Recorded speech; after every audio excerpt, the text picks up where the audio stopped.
বাংলাদেশে এমন একটি জায়গা আছে যেখানে ঢুকলেই মনে হবে আপনি দেশের বাইরে চলে এসেছেন। কিন্তু মজার ব্যাপার হলো এই জায়গাটা বাংলাদেশের উত্তরাঞ্চলের দিনাজপুর জেলায়। অনেকে বলে এটা শুধু ছবি তোলার জায়গা, আবার অনেকে বলে পুরো টাকাটাই নষ্ট।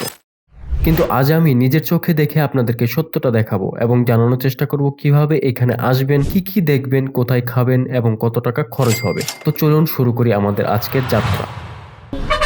এই জায়গাটিতে যেতে চাইলে সর্বপ্রথম আপনাকে চলে আসতে হবে দিনাজপুর জেলার ফুলবাড়ী উপজেলায়। যেহেতু এটা দিনাজপুর জেলা সদরের ভিতরে নয়, তাই আপনাকে দিনাজপুর শহরে যাওয়ার কোনো প্রয়োজন পড়বে না। ফুলবাড়ী আসার পর এখান থেকে সরাসরি যেতে হবে আপনাকে আফতাবগঞ্জ।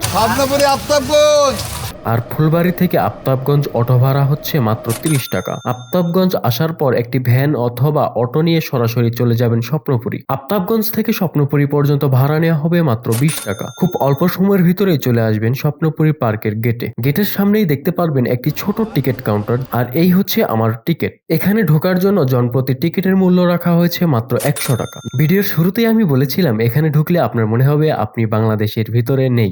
এখন আমি ভিতরে প্রবেশ করলাম। ভিতরে পরিবেশটা প্রথমে দেখেই খুবই ভালো লাগলো, খুবই সুন্দর একটা পরিবেশ। এখানে ঢোকার পর সবচেয়ে বেশি যে জিনিসটা চোখে পড়বে তা হচ্ছে বিভিন্ন রকমের ভাস্কর্য, যে ভাস্কর্যগুলোর সাথে জড়িত রয়েছে বাংলার ইতিহাস ও ঐতিহ্য। এই জায়গাটি বিশেষ করে ছবি ওঠানোর জন্য একদম পারফেক্ট।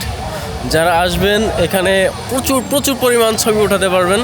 প্রত্যেকটা জায়গায় ছবি ওঠানোর জন্য খুব সুন্দর। হঠাৎই চোখে পড়লো একটি সাইনবোর্ড যেখানে লেখা রয়েছে মৎস্য জগৎ। মাছের এই জগতে ঢোকার জন্য আমার মনে আগ্রহ তৈরি হলো, তাই এখানকার টিকিট কাউন্টার থেকে আমি একটি টিকিট কেটে এই মৎস্য জগতের ভিতরে প্রবেশ করলাম। আর এই টিকিটের মূল্য রাখা হয়েছে 50 টাকা। এখানে ঢুকতেই ছোট একটি কুকুরের বাচ্চা আমাকে দেখে দৌড়ে আসে এবং আমার মনে হচ্ছিল সে আমার সাথে ঘুরতে চাচ্ছে। সামনে এগোতেই দেখতে পেলাম পানির ভিতর বিভিন্ন রঙের মাছ বিচরণ করছে।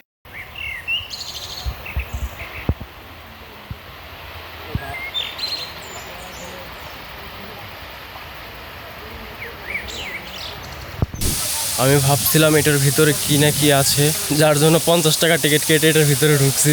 ভিতরে ঢুকে পুরাই লস্ট প্রজেক্ট মনে হচ্ছে। এই মাছ তো দেখার কিছু নাই, আসলে এই মাছ দেখার জন্য 50 টাকা টিকিট কেটে ভিতরে ঢুকতে হলো। এবার চলে আসলাম চিড়িয়াখানার সামনে। এখানে ঢুকতে গেলেও টিকিট কাটতে হবে এবং এখানকার টিকিটের মূল্য জনপ্রতি 30 টাকা। চিড়িয়াখানার ভিতরে দেখা মিলল ঘুঘু, ময়ূর, উট পাখি, হরিণ, বানর সহ আরো বেশ কিছু প্রাণীর।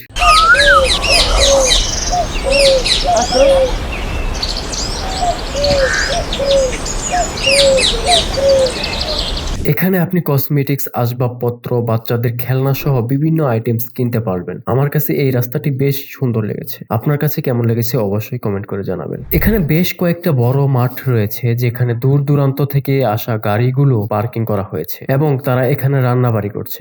বিশাল একটা এরিয়া, হাঁটতে হাঁটতে ক্লান্ত হয়ে যাচ্ছি, তবুও দেখা শেষ হচ্ছে না, এত বড় একটা এরিয়া।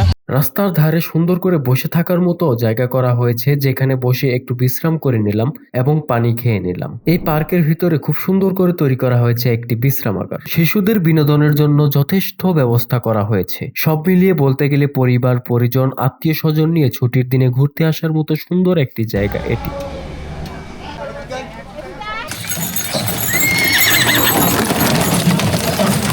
শিশুদের পাশাপাশি বড়দেরও বিনোদনমূলক ব্যবস্থা রয়েছে। এখানে আপনি পেয়ে যাবেন আইসল্যান্ড, সৌরজগৎ এবং ভূতের বাড়ি। ভূতের বাড়ির সামনে কিছু ভূতের দৃশ্য দেখে বুঝতে পারলাম ভিতরে কতটা ভয়ঙ্কর হতে পারে। এই তিনটি জায়গার ভিতরে আমার সৌরজগৎ ভ্রমণ করার ইচ্ছা জাগলো, তাই আমি সৌরজগতের টিকিট কাউন্টারে চলে আসলাম টিকিট নেওয়ার জন্য। এখানে টিকিটের মূল্য রাখা হচ্ছে 50 টাকা। সৌরজগতে যাচ্ছি, তাও আবার 50 টাকা টিকিট কেটে। এখানে মূলত প্রজেক্টরের মাধ্যমে 3D ভিউ তৈরি করা হয়েছে যেখানে সৌরজগৎ, পৃথিবী এবং অন্যান্য গ্রহ সম্পর্কিত বিভিন্ন তথ্য জানানো হচ্ছে, যেটা আসলে শিক্ষামূলক ছিল। মুসল্লিদের নামাজ পড়ার সুবিধার্থে এখানে তৈরি করা হয়েছে মসজিদ। ঘুরতে আসা মুসল্লিরা ভুলে যায়নি নামাজের কথা, তারা অজু করে মসজিদে প্রবেশ করছে নামাজ পড়ার উদ্দেশ্যে। কম্পিউটার এবং মোবাইলে তো প্রচুর গেম খেলেছি এবং প্রচুর পরিমাণ গুলি করে এনিমি মেরেছি, কিন্তু বাস্তবে কখনো টেস্ট করা হয়নি আসলে গুলি চালাতে পারি কিনা।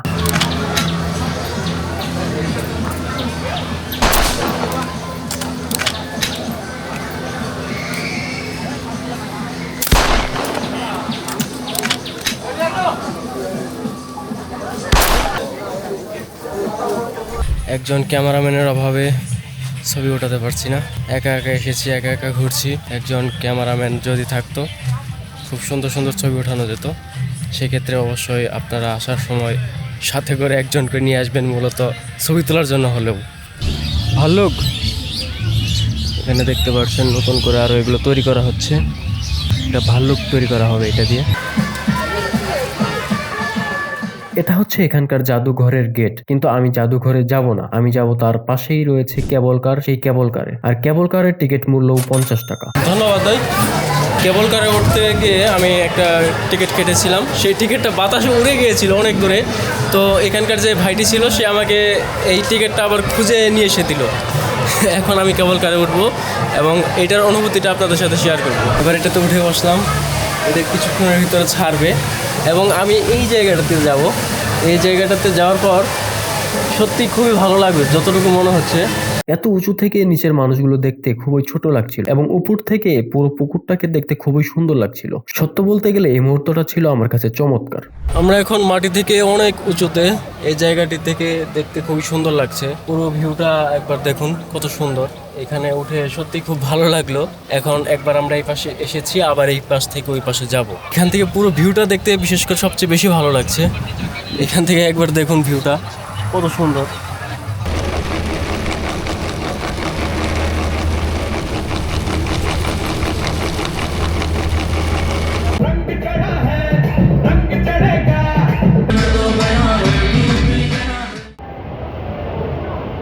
ঘোরাফেরা তো অনেক করলাম, অনেক কিছুই দেখলাম, অনেক কিছুতেই উঠলাম। এখন খাওয়া দাওয়ারও তো একটু প্রয়োজন আছে, তাই না? আর এখন ঠিক দুপুর সময়, এখন আমি একটা হোটেল খুঁজছি। এখানের ভিতরে অনেক হোটেল রয়েছে, আমি কিছুক্ষণ আগে দেখেছি। এখন যে কোনো একটা হোটেলে আমি ঢুকে যাব খাওয়া দাওয়ার জন্য। ভাত খাওয়ার জন্য হোটেলে ঢুকে হাত মুখ ধুয়ে ফ্রেশ হয়ে নিলাম এবং এখানে মোটামুটি মাছ, মাংস, ভাত সবকিছুই রয়েছে। কিন্তু ভেবেছিলাম বাইরের তুলনায় এখানে খাবারের মূল্য তুলনামূলকভাবে বেশি রাখা হবে, কিন্তু খাবারের মান অনুযায়ী দাম ঠিকই ছিল। খাওয়া দাওয়া শেষ করে এবার বের হলাম বাড়ির উদ্দেশ্যে। আজকের ভিডিওটি আর লম্বা করতে চাচ্ছি না, আমার আজকের ভিডিওটি আমি এখানেই শেষ করতে চাচ্ছি। তো ভিডিওটি সম্পূর্ণ দেখার পর আপনাদের কাছে কেমন লেগেছে অবশ্যই কমেন্ট করে জানাবেন, আর কোন জায়গাটা বেশি ইন্টারেস্টিং মনে হচ্ছে সেটা অবশ্যই কমেন্ট করবেন। সো দেখা হবে পরবর্তী নতুন কোনো ভিডিওতে। ততক্ষণ পর্যন্ত সবাই সুস্থ থাকবেন, ভালো থাকবেন।